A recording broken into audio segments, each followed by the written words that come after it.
पढ़ा लिखा ससुराल चाहिए। रिया और जया सोफे पर बैठी बातें कर रही हैं।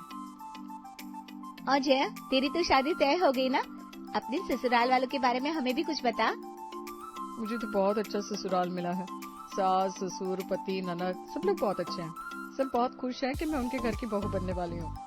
अरे ये सब दिखावा तो सब करते ही हैं। हकीकत ना बिल्कुल अलग होती है। सबको बहू के रूप में फ्री की नौकरानी चाहिए होती है। सिर्फ पढ़े लिखे लोग ही इंसान की कीमत समझ पाते हैं। तू बता, तेरे ससुराल वाले कितने पढ़े लिखे हैं?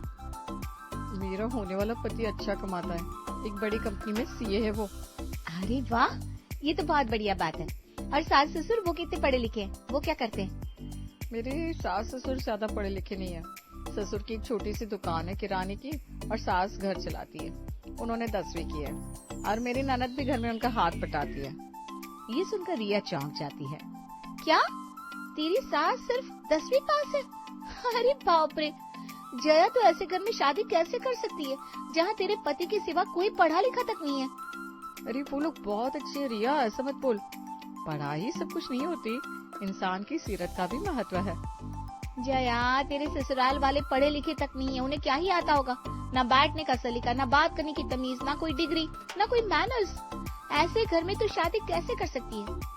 मैं होती तो कभी ऐसे घर में शादी ना करती। अच्छा ये बात है। चल तू बता, तुझे कैसा ससुराल चाहिए? मैं ऐसा ससुराल चाहती हूँ जहाँ सब पढ़े लिखे हो। सास भी, ससुर भी, पति भी, ननद भी। आखिरकार मैं खुद इतनी पढ़ी लिखी हूँ। सबके पास बड़ी बड़ी डिग्री हो। पढ़े लिखे लोगों की बात ही अलग है। अच्छा, ऐसी क्या खास बात है पढ़े लिखे लोगों में? पढ़े लिखे लोगों की सोच छोटी नहीं होती।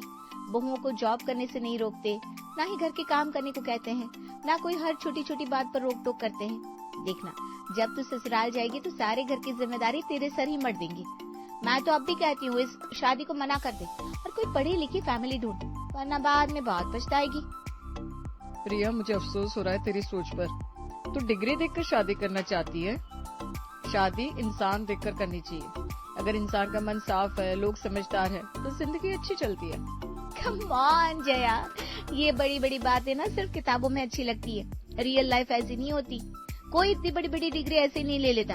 उनका स्टैंडर्ड हाई होता है, सोच खुली होती है। रियलिटी बेस्ड पर बातें कर जया। मेरा काम था तुझे समझाना, बाकी तेरी मर्जी। ठीक है रिया, मैं भी बस तुझे समझा सकती थी, बाकी सच्चाई का आईना तो जिंदगी ही दिखाती है। कुछ ही दिनों में जया की बड़े धूमधाम से शादी हो जाती है। रिया के लिए भी लड़का ढूंढा जा रहा है। एक से बढ़कर एक पढ़े लिखे लड़के को रिया रिजेक्ट कर रही है। रिया बेटा, इतने अच्छे अच्छे पढ़े लिखे लड़कों के रिश्ते आ रहे, तू सबको मना क्यों कर रही है बेटा? ऐसे तो सारे अच्छे रिश्ते हाथ से निकल जाएंगे। मम्मी, मैंने पहले ही कहा था, जब तक पूरी फैमिली वेल एजुकेटेड नहीं होगी, मैं शादी के लिए हाँ नहीं कहूंगी। सिर्फ लड़का पढ़ा लिखा होने से कुछ नहीं होता। परिवार तो वही छोटी सोच का ही होगा ना। ना बाबा ना, मैं अपनी लाइफ ये चूल्हा चौका में नहीं बताना चाहती। रिया के माँ बाप ने जी जान लगा दिए रिया के लिए उसकी पसंद की फैमिली ढूंढने में। आखिरकार उन्हें ऐसी फैमिली मिली जहाँ सब पढ़े लिखे हैं। लड़का इंजीनियर है, ससुर भी इंजीनियर, सास ने भी पीएचडी की हुई थी और ननद वो भी एक बड़ी कंपनी में जॉब करती थी। रिया तो मारे खुशी के उछल पड़ी। ढूंढने से तो भगवान भी मिल जाते हैं, तो ये तो पढ़ी लिखी फैमिली ढूंढना था। आखिरकार मुझे मेरी ड्रीम फैमिली मिल गई।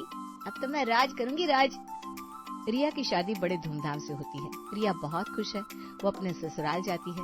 शादी के बाद का पहला दिन रिया अपने कमरे में आराम से बैठी है, तभी उसकी सास डॉली आती है। अरे बहू, तुम अभी तक बैठी हो? सुबह की चाय का टाइम हो गया है। अब तक तो टेबल पर चाय आ जानी चाहिए थी।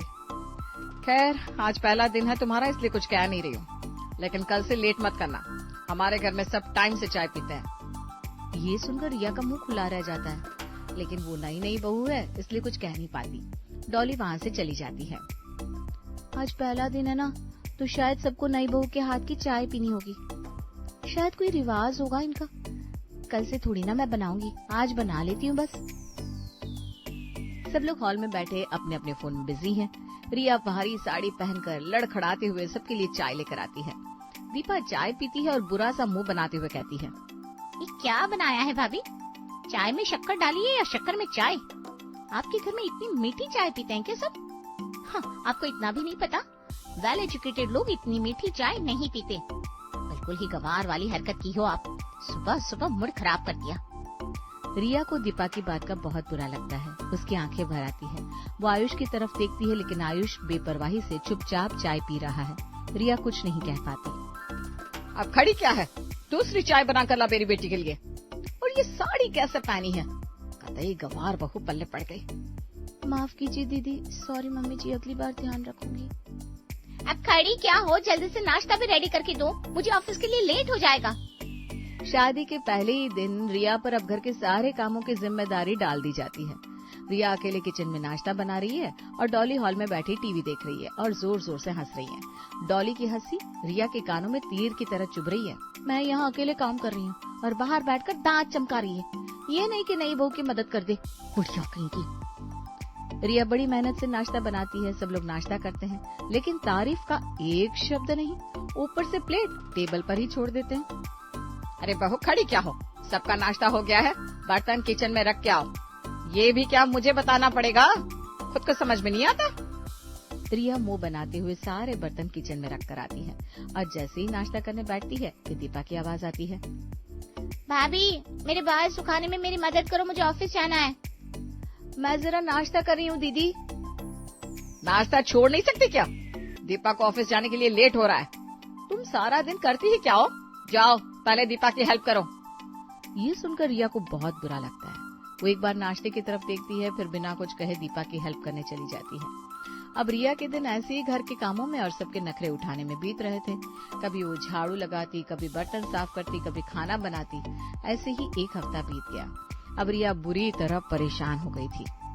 बस बहुत हो गया, ये अच्छी बहू बनने के चक्कर में पूरे घर की जिम्मेदारी मुझ पर आ गई है। माँ के घर मैंने कभी एक चम्मच भी नहीं लाई और यहाँ मुझे नौकरानी बनाकर रख दिया इन लोगों ने। मेरे भी कुछ सपने हैं, मेरे भी कुछ अरमान है। मैं यहाँ ये घर के काम करने के लिए थोड़ी ना आई हूँ। मुझे ये घर के कामों में नहीं फंसे रहना। अब मैं भी नौकरी करूंगी और अपने सपने पूरे करूंगी। रिया बिना किसी को बताए अपने फोन पर ही नौकरी ढूंढने लगती है और उसे एक एनजीओ की तरफ से नौकरी का ऑफर आता है। वो खुशी से उछल पड़ती है। ये हुई ना बात, कल मेरा एनजीओ में इंटरव्यू हो जाए, इसके बाद ही सबको बताऊंगी। फिर तो मैं भी जॉब पर जाऊंगी। सब कितने खुश हो जाएंगे। अगले दिन रिया बिना किसी को बताए इंटरव्यू के लिए चली जाती है। उसे आने में शाम हो गई तो घर में मानो भूचाल ही आ गया था। डॉली गुस्से में घड़ी की तरफ देखते हुए हॉल में टहल रही थी। रिया खुश होते हुए घर की तरफ आती है। यस, मुझे पता था ये जॉब मुझे मिल जाएगी। आखिर मैं हूँ ही इतनी टैलेंटेड। चलो अच्छा है, अब तो मुझे ये घर के कामों से छुटकारा मिलेगा। अब घर पर मुझे कोई ताना नहीं देगा, तुम करती क्या हो, तुम्हें कुछ नहीं आता। अब मैं भी दिखाऊंगी सबको कि रिया क्या चीज है। रिया खुश होते हुए घर आती है। मम्मी जी, मेरे पास एक खुशखबरी है। डॉली उसकी बातों पर ध्यान नहीं देती, बल्कि गुस्से से कहती है। कहाँ थी सारा दिन? तुम्हें पता होना चाहिए, ऐसे सभ्य घर की बहुएं बिना बताए घर से बाहर नहीं जाती। कितना काम पड़ा है घर का और तुम हो के बाहर घूम रही थी। सॉरी मम्मी जी, आगे से ऐसा नहीं करूंगी। पता है मम्मी जी, आज ना मेरा जॉब का इंटरव्यू था एक एनजीओ में, और पता है मैंने इंटरव्यू क्रैक कर लिया, मुझे जॉब मिल गई। अब कल से ना मैं जॉब पर जाऊंगी। क्या तुम जॉब के इंटरव्यू के लिए गई थी? किससे पूछकर? तुम हमारी बहू हो, कोई नौकर नहीं जो दूसरों की नौकरी करो। घर की बहू बाहर निकलेगी तो लोग क्या कहेंगे? तुम कोई नौकरी नहीं करोगी, तुम सिर्फ घर संभालोगी। मम्मी जी, आप कैसी बात कर रही हैं? मैंने इतनी पढ़ाई की, इतनी सारी डिग्रियां हैं मेरे पास। अगर मैं अपने पैरों पर ना खड़ी हूँ तो क्या फायदा मेरे इतने पढ़े लिखे होने का। डिग्री हमारे घर की बहुओं को शोभा देती हैं, लेकिन इसका मतलब ये नहीं कि अब घर की बहुएं बाहर जाकर दूसरों की नौकरी करने लगे। बहुओं को मर्यादा में रहना चाहिए। लेकिन मम्मी जी, आजकल तो जो लड़की पढ़ी लिखी है सब नौकरी करना पसंद करती है। और तो और दीपा दीदी खुद नौकरी करती है। आप उन्हें तो नहीं रोकती, फिर मुझे क्यों रोक रही हैं? तुम अपना कंपेयर घर की बेटी से कर रही हो? भूलो मत, तुम इस घर की बहू हो और दीपा बेटी। वो जो चाहे कर सकती है, ये उसका घर है। लेकिन तुम इस घर की बहू हो, तुम्हें तो मर्यादा का ध्यान रखना ही चाहिए। लेकिन मम्मी जी, मेरे नौकरी करने से कौन सी मर्यादा भंग हो जाएगी? मुझे देखो, मैं भी वेल एजुकेटेड हूँ, लेकिन मैंने कभी कोई नौकरी नहीं की। सारी जिंदगी परिवार, पति और बच्चे संभालने में ही निकाल दी, और यही तो बहू का धर्म होता है। तुम्हें भी हमारे घर के ये रूल्स फॉलो करने होंगे। लेकिन मम्मी जी। बस, और बहस नहीं। हमारे घर का यही नियम है, बहुएं नौकरी नहीं करती मतलब नहीं करती। रिया का मुंह उतर जाता है। उसकी डॉली के सामने एक नहीं चलती। वो मन में सोचती है, मम्मी जी इतनी पढ़ी लिखी होकर ऐसी बातें कैसे कह सकती हैं? मुझे आयुष से बात करनी होगी, अब वही मम्मी जी को समझा सकते हैं। रिया रसोई का काम खत्म करके कमरे में आती है। उसका चेहरा थका हुआ था, लेकिन आंखों में एक दृढ़ता थी। वो अपने पति आयुष के पास जाकर बैठती है। आयुष, मैं तुमसे एक बात करना चाहती हूँ, प्लीज ध्यान से सुनना। मुझे बहुत नींद आ रही है, कल सुबह बात करेंगे। नहीं, बहुत जरूरी बात है, सुनो ना। क्या है, बोलो। मैं एनजीओ में नौकरी करना चाहती हूँ। मेरी जॉब लग गई थी, लेकिन मम्मी जी ने मना कर दिया। प्लीज तुम मम्मी जी को समझाओ ना, मैं भी अपने पैरों पर खड़ा होना चाहती हूँ। तुमने ये फैसला मुझसे पूछे बिना ले लिया? मैंने किसी से नहीं पूछा था, सिर्फ एक मौका चाहिए था। तुम्हें बताने का सोच ही रही थी। रिया देखो, तुम्हारी पढ़ाई मैं समझता हूँ, लेकिन हमारे घर में कुछ परंपराएं हैं, और वैसे भी मम्मी बहुत सेंसिटिव है, उन्हें दुख होगा। उन्होंने मना किया है तो कुछ सोच कर ही मना किया होगा ना। वैसे भी मैं कमा तो रहा हूँ, तुम्हें क्या जरूरत है? लेकिन मेरे सपनों का क्या आयुष? क्या मेरी पढ़ाई सिर्फ शो पीस थी? दीपा दीदी भी तो नौकरी करती है। दीपा इस घर की बेटी है, तुम बहू हो। बहुओं से थोड़ी और उम्मीदें होती हैं। तुम्हें घर संभालने पर ध्यान देना चाहिए। देखता हूँ आए दिन दीपा और माँ को तुम्हें समझाना पड़ता है।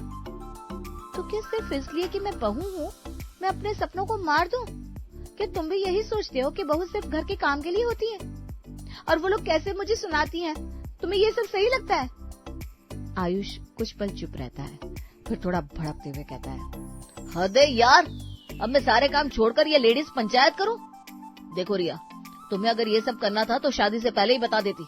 हम सब बहुत पढ़े लिखे हैं, लेकिन हर घर का एक तरीका होता है, और मुझे लगता है तुम्हें उसमें ढलना चाहिए। इतना कहकर आयुष सो जाता है। रिया को ऐसा महसूस होता है जैसे उसके पैरों के नीचे से जमीन खिसक गई हो। जिस इंसान को उसने सबसे प्रोग्रेसिव समझा, वही उसकी आजादी का विरोध कर रहा था। अब तो उसकी आखिरी उम्मीद भी टूट गई। रिया की आंखों से आंसू बह निकले। सुबह उठकर रिया टूटे मन से फिर से घर के कामों में लग गई। ऐसे ही दिन बीतने लगते हैं। अब तो रिया ने इसे ही अपनी किस्मत समझ लिया था। एक दिन रिया डॉली के साथ सब्जी मंडी सब्जी लेने गई थी। उसके दोनों हाथों में थैले थे और डॉली खाली हाथ चल रही थी। डॉली उसे और सामान पकड़ाती है। अरे कैसे पकड़ा है सामान? हाथों में दम नहीं है क्या? सारा दिन बस खाना खाना, खाने के अलावा करती क्या है? कितनी सुस्त बहू पल्ले पड़ गई। अब तो रिया को डॉली के तानों की आदत सी हो गई थी। वो उदास मन से सब सुनते जा रही थी। तभी रिया को उसकी सहेली जया अपनी सास शांति के साथ दिखाई दी। दोनों सास बहू ने सामान की थैली पकड़ी हुई थी। जया, तू कितने दिनों बाद मिली? हाँ रिया, क्या करूँ, टाइम ही नहीं मिलता आजकल मुझे। आज थोड़ा टाइम मिला तो सोचा मम्मी जी के साथ शॉपिंग कराऊं। हाँ, तो सही कह रही है। घर के कामों से फुर्सत कहाँ मिलती होगी तुझे भी? घर के काम? ओह नो, मैं जॉब करती हूँ। घर के सारे काम तो मम्मी जी ही कर लेती हैं। इनफैक्ट मुझे तो एक काम को हाथ नहीं लगाने देती। संडे को भी कहती है जाओ घुमाओ, क्यों ये घर की जिम्मेदारियों में फंसना। रिया ये सब सुनकर बुरी तरह हैरान रह जाती है। जया का हाथ पकड़कर उसे एक तरफ लेकर जाती है। ये सब तू क्या कह रही है जया? तेरी सास तो सिर्फ 10वीं पास है ना? उन्होंने तो कभी नौकरी भी नहीं की होगी, फिर तुझे नौकरी करने की परमिशन कैसे दे दी? हाँ, उन्होंने कभी नौकरी नहीं की और वो ज्यादा पढ़ी लिखी भी नहीं है, लेकिन उनकी अंडरस्टैंडिंग बहुत अच्छी है। वो मेरे सपनों की और मेरी बहुत कदर करती हैं। मम्मी जी कहती है मैं सिर्फ उनकी बहू नहीं हूँ बल्कि उनकी बेटी हूँ, और मैं जो चाहूँ वो कर सकती हूँ अपनी लाइफ में। क्या तेरी सास तुझे बेटी की तरह मानती है? हाँ, और तो और मेरी सास मेरी दोस्त बन गई है। जब भी मैं थकती हूँ वो मेरे लिए चाय बना कर लाती है। जब मैंने जॉब शुरू की ना तो वो घर संभालने लगी। कहती है बेटा तू अपनी उड़ान भर, घर हम सबका है तो सब मिलकर देख लेंगे। ये सब सुनकर रिया की आंखों में आंसू आ जाते हैं। और मैं, जिसे लगता था कि डिग्री सब कुछ है, मेरी पूरी फैमिली इतनी पढ़ी लिखी है, लेकिन सबकी सोच इतनी पिछड़ी है कि उनको लगता है कि बहुएं सिर्फ घर के काम के लिए है। ये सुनकर जया हैरान रह जाती है। ये तो क्या कह रही है रिया? तेरी ननद भी तो जॉब करती है, फिर तुझे जॉब क्यों नहीं करने दे रहे वो लोग? क्योंकि उन लोगों को बेटी और बहू में अंतर करना बहुत अच्छे से आता है। उनके घर में बेटी जॉब कर सकती है, बहू नहीं। तो तू उनसे कहते क्यों नहीं कि तू भी जॉब करना चाहती है? वो लोग ऐसे कैसे कर सकते हैं? मैंने बात की थी जया, मेरी एक एनजीओ में जॉब भी लग गई थी, लेकिन मुझे मम्मी जी ने करने नहीं दी। उनका कहना है जब उन्होंने जॉब नहीं की तो मैं कैसे कर सकती हूँ? मुझे तो बहुत गलत ससुराल मिल गया। शादी से पहले तूने जांच पड़ताल नहीं की थी क्या? मैंने तो बस ये देखा था कि पूरी फैमिली पढ़ी लिखी है। मुझे लगा पढ़ी लिखी फैमिली मॉडर्न विचारों की होती है। लेकिन कितना गलत थी मैं। रिया, पढ़ाई हमें नजरिया देती है, पर दिल अगर छोटा हो तो बड़ी बड़ी डिग्रियां भी रिश्ता नहीं निभा पाती। हमेशा इंसान की परख करके रिश्ते जोड़ने चाहिए, ना कि डिग्री देखकर। ये सुनकर रिया उदास हो जाती है। तभी पीछे से जया की सास की आवाज आती है।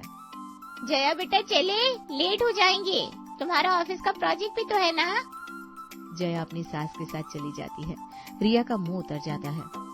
कैसी सहेली है तेरी, अपनी सास को नौकर बनाकर रखा है। खबरदार जो तू इसके नक्शे कदम पर चली तो। हमारे घर में ऐसी बहुएं नहीं होती। होगा भी क्यों ना, इसकी सास पढ़ी लिखी तो लगती नहीं है। अब गंवार है तो पढ़ी लिखी बहू के पैरों तले ही रहेगी। ऐसा नहीं है मम्मी जी, जया बहुत अच्छी है और उसकी सास भी बहुत अच्छी है। तो क्या मैं अच्छी नहीं हूँ? हमारे टुकड़ों पर पलकर हमें ही आंखें दिखा रही हो। मम्मी जी, मैंने कब कुछ कहा? मैं तो बस बहुत जबान चला ली। जरा सी ढील दे दो तो सर पर चढ़कर नाचने लगी। और हाँ, याद रहे, दोबारा तो उस जया या उसकी सास के आसपास दिखने भी नहीं चाहिए। रिया उदास मन से अपनी सास के साथ घर वापस आती है। रोज की तरह घर के सारे काम खत्म करती है। वो हॉल में अकेले उदास बैठी है। उसकी आंखों से आंसू बह रहे हैं। दीवार पर सबकी बड़ी बड़ी डिग्रियां टंगी हुई है। रिया फूट फूट कर रोने लगती है। मैंने कितनी बड़ी गलती कर दी। मैंने इंसान को उसकी पढ़ाई से तौला, ये नहीं देखा कि अंदर से वो कैसा है। इन सब के पास बड़ी बड़ी डिग्रियां तो है, लेकिन इनकी सोच कितनी छोटी है। और एक जया का परिवार, ज्यादा पढ़ा लिखा ना होकर भी जया की कितनी कदर है उन्हें। जया अपने सारे सपने पूरे कर रही है और मैं यहाँ घुट घुट कर जी रही हूँ। मैंने अपने भाग्य में ये दुख खुद ही लिख लिए। काश मैंने जया की बात मानी होती। रिया बिलख बिलख कर रो रही थी।